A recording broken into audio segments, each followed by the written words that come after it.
এখানে আপনার দেওয়া টেক্সট বাংলায় অনুবাদ করা হলো। কালকের ম্যাচের উত্তেজনা এখনও মনের মধ্যে উঁকি দিচ্ছে। শেষ গোলটি যেন এখনও চোখে লেগে আছে এবং সেটা মনে হচ্ছে যেন এখনও মাঠে ঘটছে।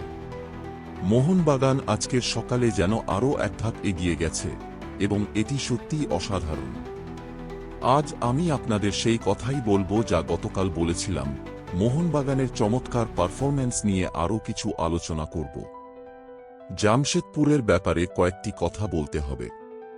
তারা যেভাবে এই পর্যায়ে এসেছে, তাদের যে যাত্রা এবং সীমিত রিসোর্স নিয়ে তারা যে লড়াই করেছে তা প্রশংসার যোগ্য। খালিদ জামিল একজন অসাধারণ কোচ। তিনি এই দলটিকে নিয়ে যে সেমিফাইনাল পর্যন্ত পৌঁছেছেন বা পুরো লিগ শিল্ডের যে যাত্রা, তা যথেষ্ট ভালো লেভেলের একটা যাত্রা। তবে মোহনবাগানের মতো টিমের জন্য খালিদ জামিলের মতো কোচের প্রয়োজন নেই, আপনাদের এটি বুঝতে হবে। খালিদ জামিল যদি আজকে প্রথম লিগ শিল্ড চ্যাম্পিয়ন হয় বা প্রথম আইএসএল কাপ জেতে, তবে সেটা তার জন্য একটি বিশাল অর্জন হবে, কারণ এটা তার ক্যারিয়ারে প্রথমবার এমন ইতিহাস তৈরি করা।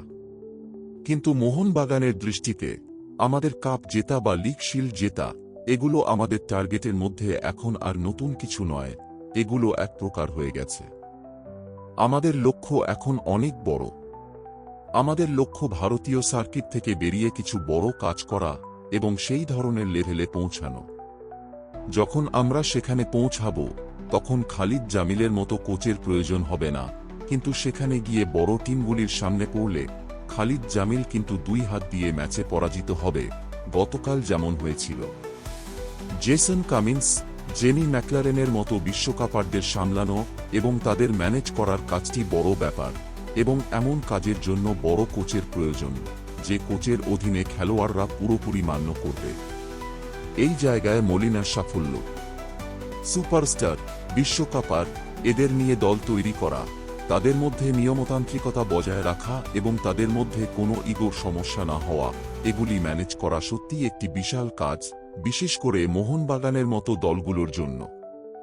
এবং সেটি মলিনা সফলভাবে করে দেখাতে পেরেছেন, এই কারণে আজকের মোহনবাগান এই জায়গায় দাঁড়িয়ে রয়েছে। যারা বলছেন এমন একটি দল পেলে যে কেউ সাফল্য পাবে, তারা ভুল বলছেন।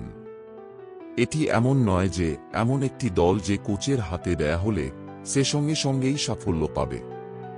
এই দলটিকে সাফল্য এনে দেওয়ার জন্য কিছু ক্রেডিটের প্রয়োজন রয়েছে। অনেকেই বলেন মলিনা কেন পুরোপুরি চেঞ্জ করল না, তার কারণ খুবই সোজা। মলিনাও ধরে নিয়েছিল যে খেলাটি অতিরিক্ত সময়ে গড়াবে এবং অতিরিক্ত সময় ফ্রেশ লেগ ইনপুট করার প্রয়োজন ছিল, তাই স্টুয়ার্টকে নামানো হয়নি।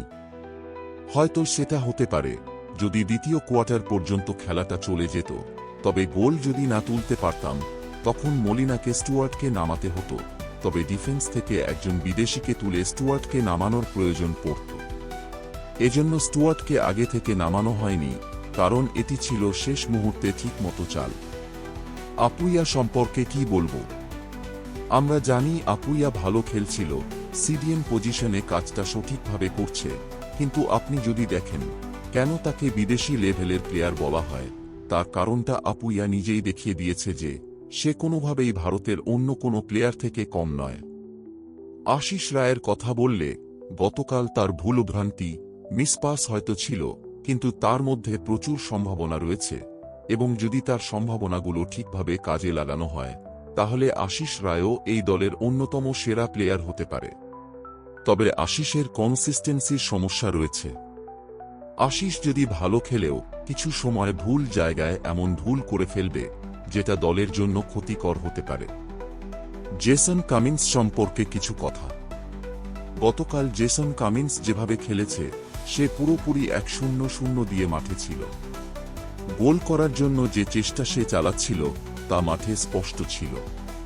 তার এই ডেডিকেশন এবং মোহনবাগানের জন্য পুরোপুরি 1-0 দেওয়া, এটি এই সিজনের বড় অর্জন।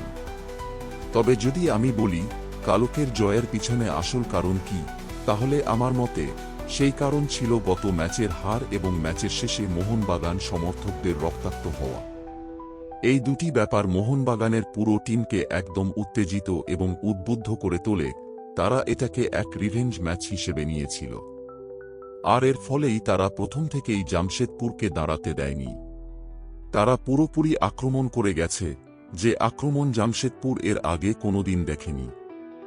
জামশেদপুর ডিফেন্সিভ খেলছিল, তারা আক্রমণ করার সুযোগ দিলেও কিছু ক্ষেত্রে দেখা গিয়েছে যে মোহনবাগান এমন আক্রমণ করছে যে জামশেদপুর বাধ্য হয়ে তাদের পুরো দল নিয়ে ডিফেন্সে ঢুকে পড়ছিল।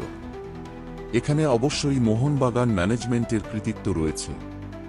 তারা এক ঝাঁক ম্যাচ উইনার খেলোয়াড়কে এক ছাতের তলায় আনতে পেরেছে, যার ফলে এই টিমে একটি ম্যাচ উইনার রয়েছে। তাদের মধ্যে যে কোনো একজন একদিন জ্বলে উঠলেই সেই দিনটা মোহনবাগানের হয়ে যাবে। জামশেদপুরের ভুল ছিল একটাই, যে তারা কিভাবে এমন ধারণা করল যে মোহনবাগানের মতো দলের বিপক্ষে ৯-০ মিনিট ধরে ডিফেন্স করে একটি গোলের লিড ধরে রাখা সম্ভব। এই ভুলটাই জামশেদপুরের পরাজয়ের মূল কারণ। যদি জামশেদপুর প্রথম থেকেই নরমাল খেলত, পুরোপুরি ডিফেন্স না করে, তবে হয়তো মোহনবাগানের জন্য কিছুটা সমস্যা হতে পারত। তবে জামশেদপুরের খেলোয়াড়রা মাঠে ভেঙে পড়েছিল, তাদের চোখ দিয়ে জল বেরিয়ে আসছিল, দেখে খারাপ লাগছিল। তারা প্রচুর চেষ্টা করেছে, প্রচুর লড়াই করেছে, এবং তাদের এই লড়াইয়ের প্রতি আমাদের সম্মান জানানো উচিত। কিন্তু জামশেদপুরকে আরও একবার শ্রদ্ধা জানাতে হবে যে স্টিফেন এজের না থাকা সত্ত্বেও তারা ম্যাচটিতে তাদের সর্বোচ্চ চেষ্টা করেছে। জামশেদপুর যদি আরেকটু ভিন্নভাবে খেলত, হয়তো স্টিফেন এজের উপস্থিতি কিছুটা কাজ করতে পারত, তবে তাদের মাঠে যে কঠিন লড়াই ছিল তাতে অনেকটা অসুবিধা সৃষ্টি হয়েছিল। মোহনবাগানের জন্য একটি চিন্তা রয়েছে। এই ধরনের লো ব্লক বা আল্ট্রা ডিফেন্সিভ খেলা আমাদের বিপক্ষে অনেক কষ্টে জয় পেয়েছি, এবং অন্যান্য দলগুলিও আমাদের বিপক্ষে এমন খেলতে পারে। তাদের বিরুদ্ধে কিভাবে খেলতে হবে বা কিভাবে ডিফেন্স পেনিট্রেট করা যাবে, সেটা আমাদের জন্য একটা চ্যালেঞ্জ হতে পারে।